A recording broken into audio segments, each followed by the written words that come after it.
सोचिए, एक ऐसा मंदिर जहां भगवान राम खुद भक्त बनकर आए, एक ऐसी जगह जहां शिव भगवान ने राम से पूजा स्वीकार की, और एक ऐसा तीर्थ जहां आज भी कहा जाता है कि समुद्र, देवता और समय तीनों एक साथ ठहर जाते हैं।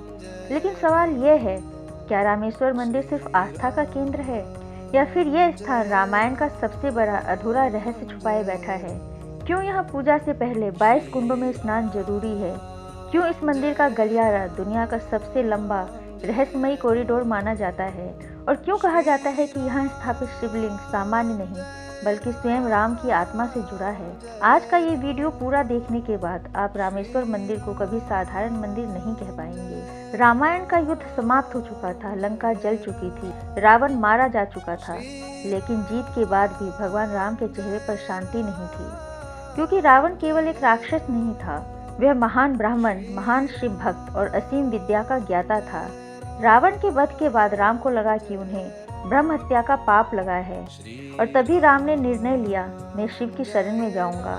राम, लक्ष्मण, सीता और हनुमान समुद्र के किनारे पहुंचे।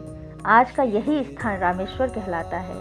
राम ने हनुमान को आदेश दिया कि वे कैलाश से शुद्ध और दिव्य शिवलिंग लेकर आए, लेकिन समय रुकता नहीं। पूजा का मुहूर्त निकल रहा था, तभी माता सीता ने समुद्र की रेत से अपने हाथों से एक शिवलिंग बनाया।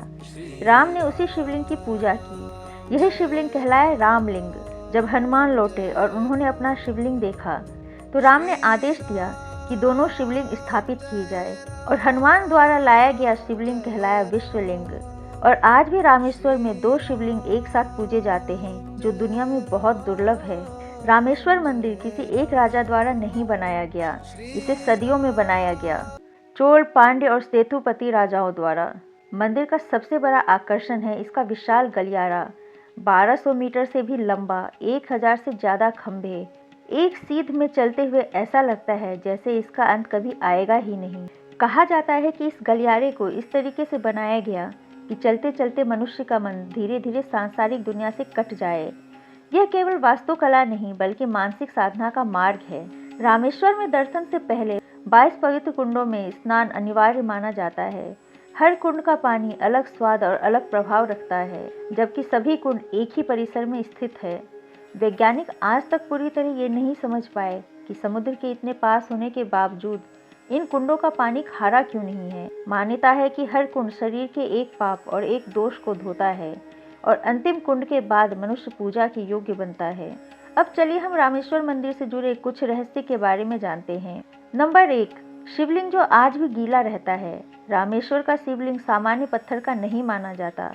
पुजारियों के अनुसार जब भी गर्भगृह खोला जाता है, शिवलिंग की सतह पर नमी मौजूद रहती है, जबकि मंदिर बंद रहता है, अंदर पानी की कोई सप्लाई नहीं है। तो सवाल उठता है, नमी आती कहाँ से है? मान्यता है कि यह वही समुद्री ऊर्जा है जो राम की तपस्या और शिव की स्वीकृति से आज भी जुड़ी हुई है, इसलिए इसे जीवित शिवलिंग कहा जाता है। नंबर 2, समुद्र जिसने रास्ता दिया और फिर निगल लिया। रामेश्वर वही स्थान है जहां से राम सेतु का निर्माण शुरू हुआ। लोक कथाओं के अनुसार राम के जाने के बाद समुद्र ने धीरे धीरे उस मार्ग को वापस निगल लिया, लेकिन आज भी समुद्र के नीचे पत्थरों की एक सीधी श्रृंखला पाई जाती है। कुछ लोग इसे प्राकृतिक संरचना कहते हैं, तो कुछ इसे मानव इतिहास की सबसे पुरानी इंजीनियरिंग मानते हैं।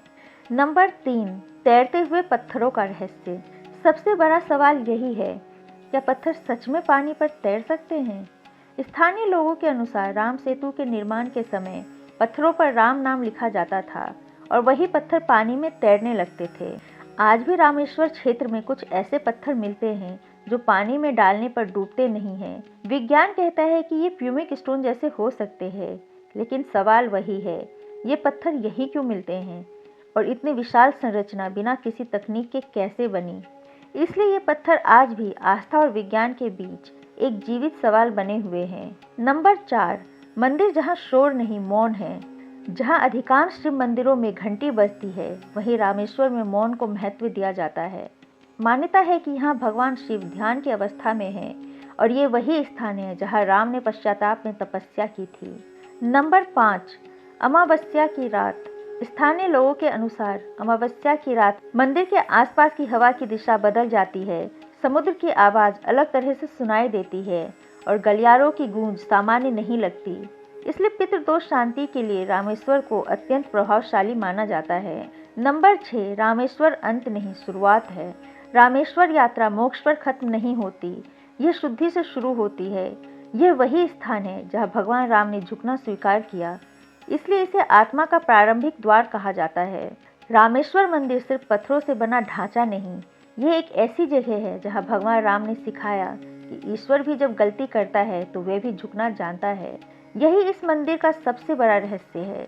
अगर आपको ये वीडियो सिर्फ जानकारी नहीं बल्कि अनुभूति लगा हो तो लाइक जरूर करें और कमेंट में बताएं क्या रामेश्वर सिर्फ मंदिर है या रामायण का जीवित अध्याय। अगले वीडियो में हम एक ऐसी जगह का रहस्य खोलेंगे जहां आज भी भगवान खुद आते हैं। जय श्री राम, हर हर महादेव।